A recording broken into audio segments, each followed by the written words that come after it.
नमस्कार, मैं हूं नवजोत और धर्म की इस खास पेशकश में हम आपको बताएंगे कि कैसे चुटकी भर सिंदूर पूरी कर सकता है आपकी 9 तरह की इच्छाएं, मनोकामनाएं। सिंदूर कैसे दिला सकता है आपको 9 वरदान और कैसे भर सकता है आपके जीवन में खुशियां अपार। जानेंगे चुटकी भर सिंदूर का चमत्कार। महायोगी सत्यनाथ जी हमारे साथ मौजूद हैं। बहुत बहुत स्वागत है आपका। धन्यवाद। लेकिन उससे पहले जानते हैं कि क्या है सिंदूर का धार्मिक महत्व।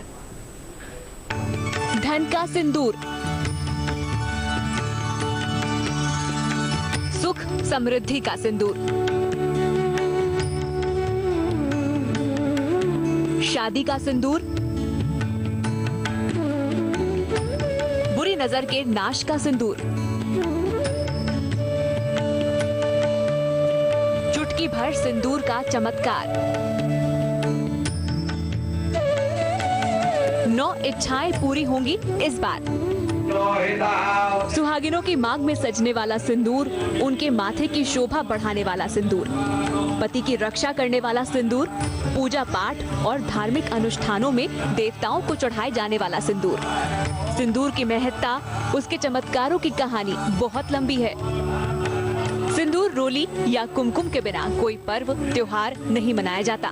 शास्त्रों के पन्ने पलट कर देखेंगे तो पाएंगे कि सिंदूर केवल गहरा रंग ही नहीं बल्कि मन्नतों का पूरा करने का सबसे साधारण और अच्छा उपाय भी है। मान्यता है कि जिनका विवाह नहीं हो रहा, कुंडली में मंगल दोष है या फिर कोई और मुश्किल है, तो चुटकी भर सिंदूर से उसका तोड़ मिल जाता है।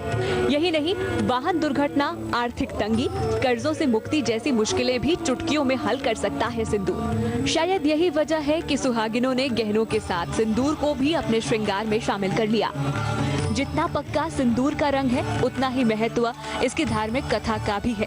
कहते हैं कि प्राचीन काल में शतालिका नाम की एक ऋषि पुत्री थी, जो कि अप्सराओं से भी ज्यादा सुंदर और बेहद बुद्धिमान थी। उसका विवाह ऋषि उन्मन से हुआ, जो कि समाधि में ही रहा करते थे। असुरों के राजा दुर्धरनब ने एक बार शतालिका को पाने के लिए ऋषि को छलबल से तर्क वितर्क करने के लिए राजी कर लिया और साथ ही ये भी वचन ले लिया कि हारने पर ऋषि असुर को मनचाही चीज देंगे। तर्क में जब ऋषि हारने लगे तब उनकी पत्नी शतालिका आगे आई और उसने अपने ज्ञान से असुर को पटखनी दे दी। तब असुर राज बलपूर्वक शतालिका को ले जाने की कोशिश करने लगा। कहते हैं कि योग माया ने शतालिका के हृदय में प्रकट होकर उसे जमीन पर सजे सिंदूर को धारण करने के लिए कहा। सिंदूर को माथे पर लगाकर शतालिका ने जब असुर राज पर प्रहार किया तो वो तुरंत मृत्यु को प्राप्त हो गया। तब से शतालिका ने पति की मंगल कामना और सुख समृद्धि के लिए सिंदूर को मस्तक पर धारण करना शुरू कर दिया। इसके बाद तो तीनों लोकों में सिंदूर को सुहाग और सुख समृद्धि का प्रतीक मानकर सुहागिनें इसे पहनती आ रही हैं। कहते हैं कि देवी लक्ष्मी को सिंदूर बहुत प्रिय है और अगर सिंदूर चढ़ाकर कुछ आसान से प्रयोग कर लिए जाएं, तो इच्छा पूरी होते देर नहीं लगती।